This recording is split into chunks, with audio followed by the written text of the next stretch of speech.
So it's been a little bit since we've done a video, and today we're going to take a look at is if you were a U.S. Army troop stationed in Germany in the 1980s, and suddenly an alert comes down that the Soviets are on the move towards the Fulda Gap.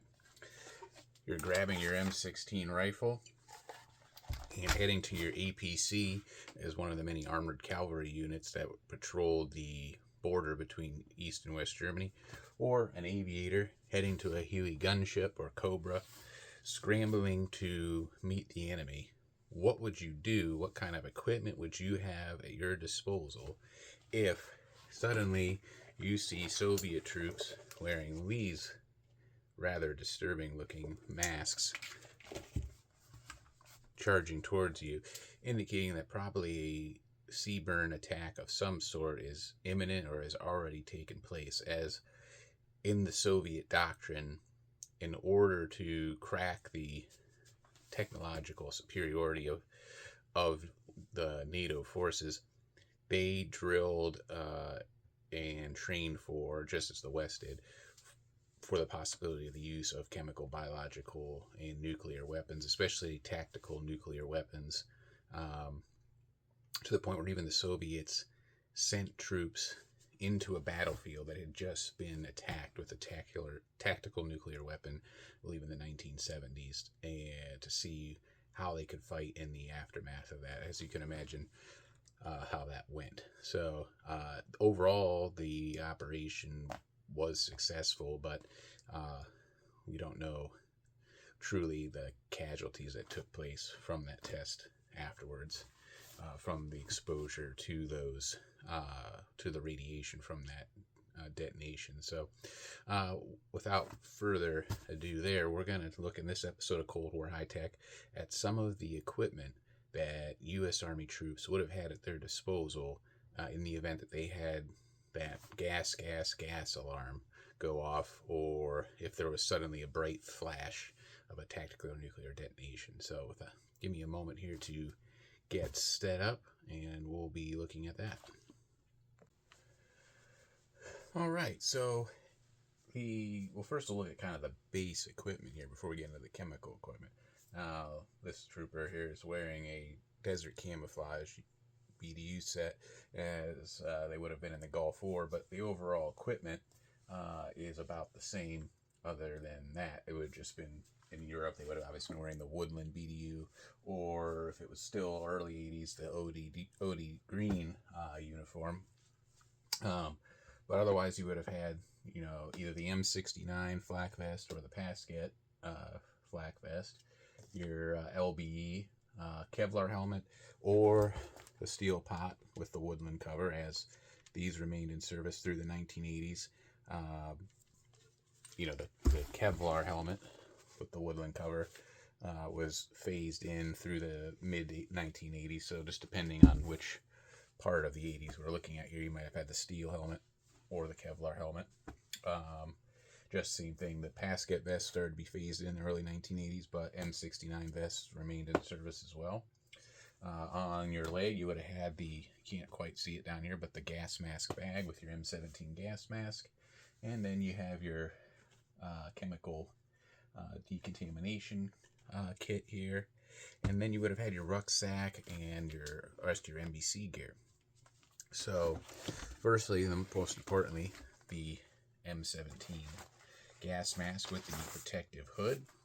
This would be kept in your mask bag, set up with the harness kind of flipped forward over the hood. And the idea is that you would then put this over your face, and you would pull the harness over, secure it, flip the hood back, and then you would check your seals, and you would have your mask on. That's the first and most important thing. The drill for that, for those of you who haven't been in the military, is you take your helmet off. Of course, this one does not fit well on my head. You take it off, you set it on your M16, hold it there between your legs, take your mask, put it on, put your helmet back on, grab your rifle, and then, depending on the situation, you move on to the rest of the equipment, which would be your chemical protective suit which from the factory is stored in this like aluminum foil bag. And you can see it says suit, chemical protective, one each size, medium.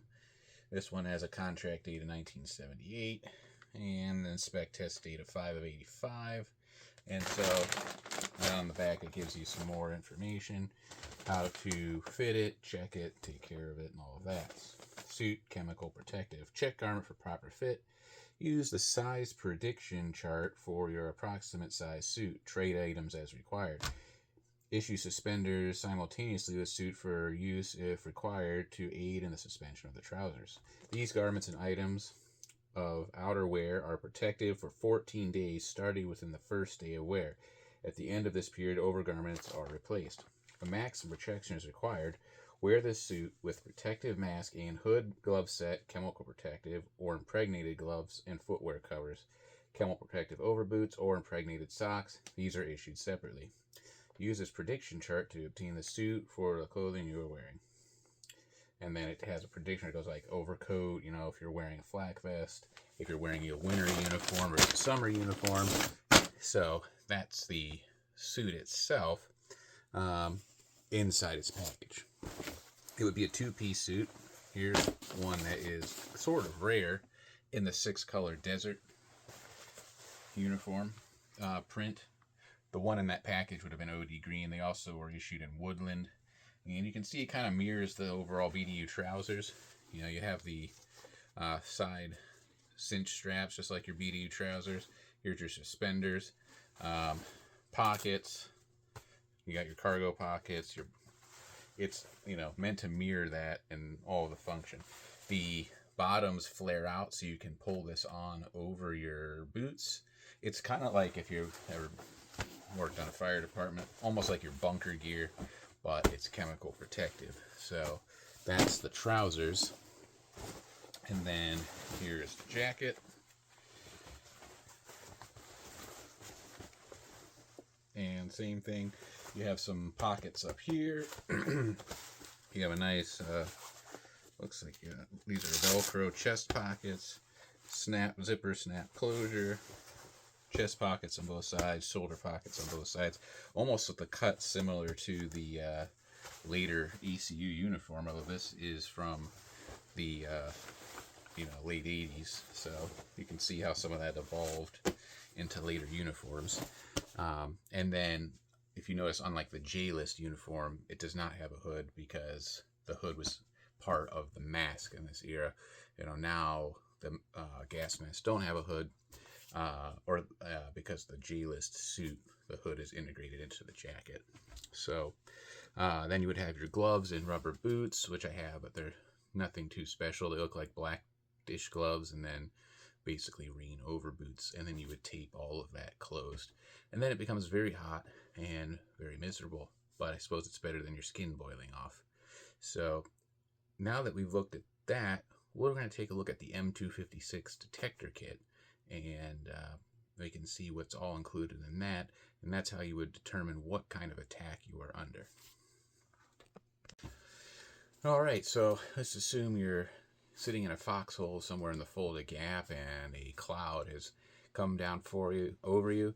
You have donned your MOP level 4 suit as outlined in your NBC Protective Field Manual FM3-4, and you now look like this guy in your full MOP gear with your M16 rifle, ready to fend off a Soviet attack. That's a part I didn't show here. There actually was also a chemical protective helmet cover, that was rubberized to keep the agents from absorbing into your Kevlar helmet, and then you could decon this rubberized cover on the helmet. That's an additional item. But now that you're at that point, you need to know what exactly is coming down on you if you don't already know, and that's where the infamous M256 detector kit comes. It's a little plastic box, and inside of it are various things that help you determine what it is that is being thrown at you. We're going to take a look at this one that's in its box still. So this detector kit, chemical agent M256, one kit, This one has a date of 1980. Well, manufactured one of 84, contract date of 81, expired one of 89. So I'm going to flip the camera down so you can look into the box and see what we have going on here. Okay, let's open this up and see what we have here. We got some padded packing material. It's kind of interesting. It's like soft. I don't know. It's paper-like, but it's not scrunchy. It's kind of like a fabric almost. So nothing else really in there, just the box. And then we have a nice minty, fresh M256 detector kit, shoulder strap to sling it over your shoulder so you can carry this around if you're an NBC trooper and go out and figure out what is affecting your area of operations. So we've opened it up. We have all these little pouches. Now let's see. First, I think we have our identification card. That's what this should be. Yep. Sampler component identification.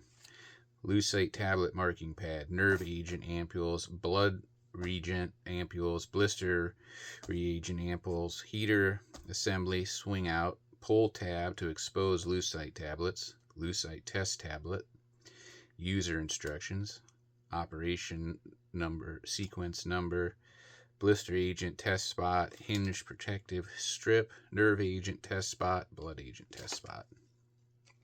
And I'll hold that up. It's attached to the kit so that way you don't lose it. And these little index cards. And then if you go through here, it gives you these different colored identifiers, danger observations, additional instructions, operating instructions. All tests are performed while wearing protective clothing and mask.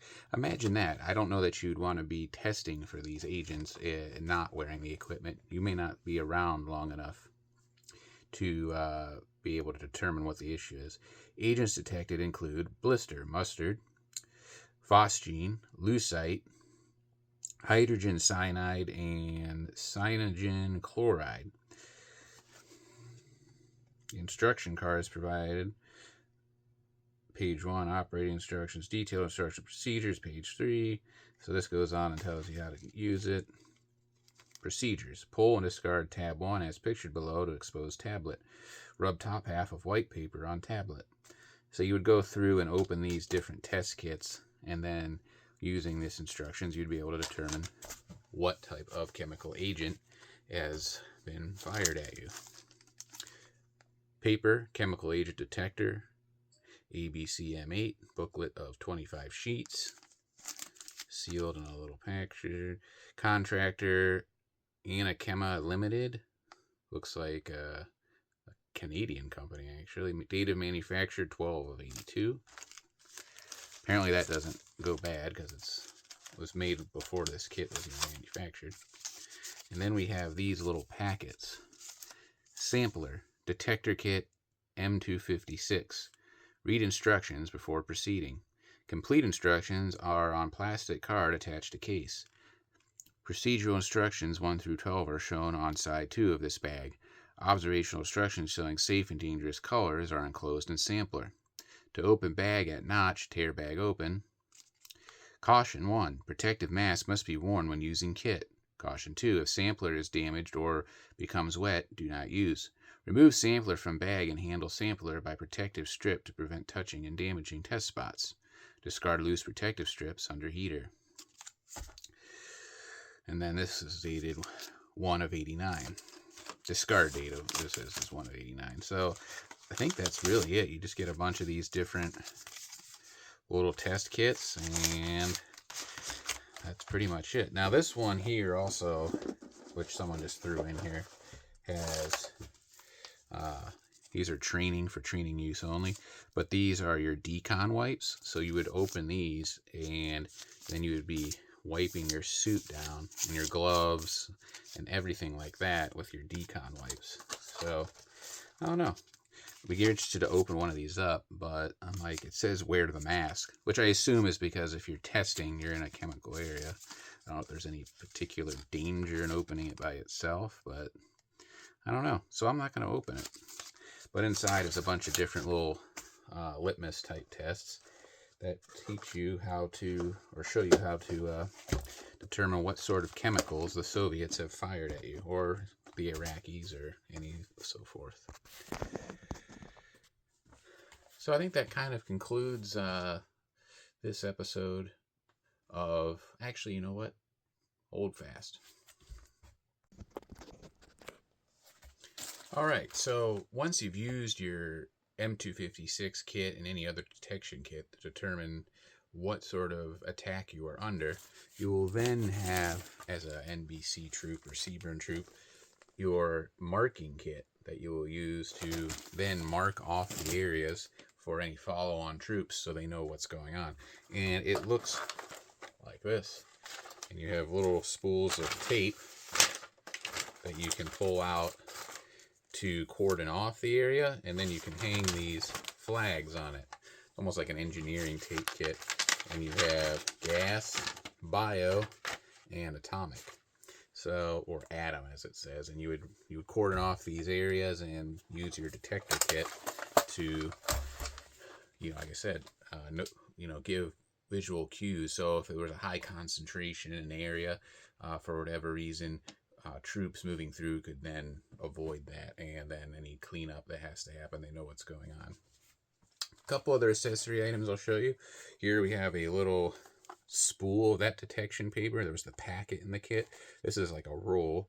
This is paper chemical agent detector M9, and the little box.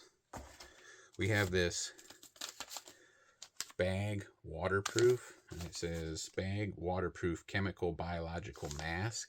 And if you read the instructions, it's like you would put your gas mask in this and then put it back in your bag, I believe. So if you ford a river or something, it doesn't ruin your gas mask.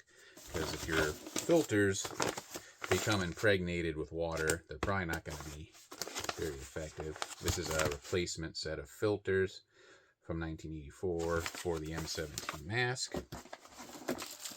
And then we have the gloves, chemical protective, that come in these packages.